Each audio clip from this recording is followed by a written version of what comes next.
Hello Libra, here's your stars for the year ahead 2018.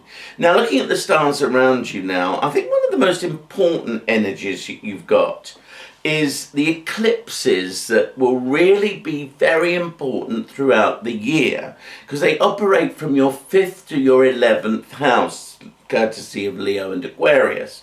But what that means is much of this year is your chance to really reveal a side of yourself that you didn't know existed. It can be on a very powerful and profoundly creative level.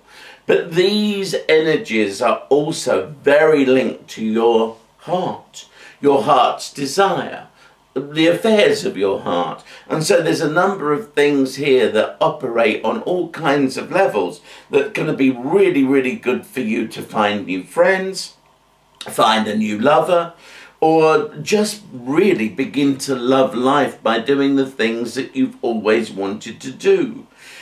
The future awaits you with these eclipses. So in many ways, the decisions and choices that you make will be very good for you to move into new areas and new things that you've been thinking of doing, but you haven't yet done them.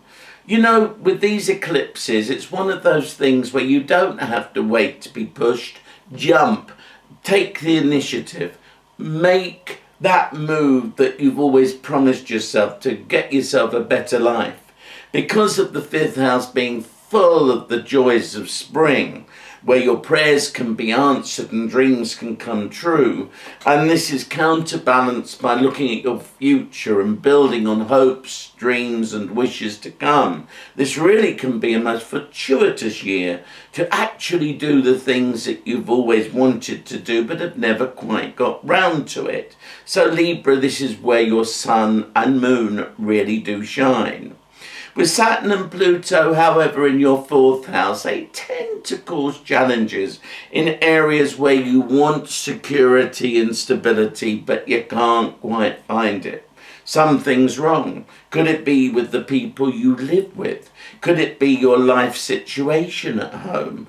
Could it be more of a psychological thing? Could it be that you just don't have enough of what you want to be able to do the things you need to make your home comfortable? So it tends to mean a bit of a sparse or even Spartan and at times lonely existence. But Saturn and Pluto say this: we've set you challenges, but you can make your life better if you do things and help yourself more. You see, the thing is with Saturn and Pluto, they set the bar very high. But if you can reach it, it means that you can actually have a life and a life journey that might be hard to begin with. But the more you're prepared to do for you, the happier your life will be in the end. The most important thing is don't play King Canute and try to throw the waves back. You need to be in control, but at the same time, you can't control anything.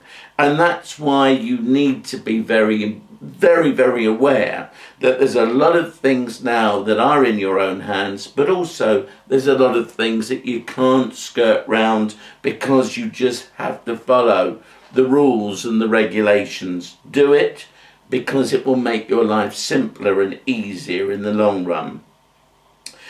When Uranus eventually moves out of, well, Aries, your sign of relationships and partnership, things will become a lot easier in relationships. But that won't be till May, and he comes back again in November. So be aware that you still need your independence, even if you're in the closest of relationships.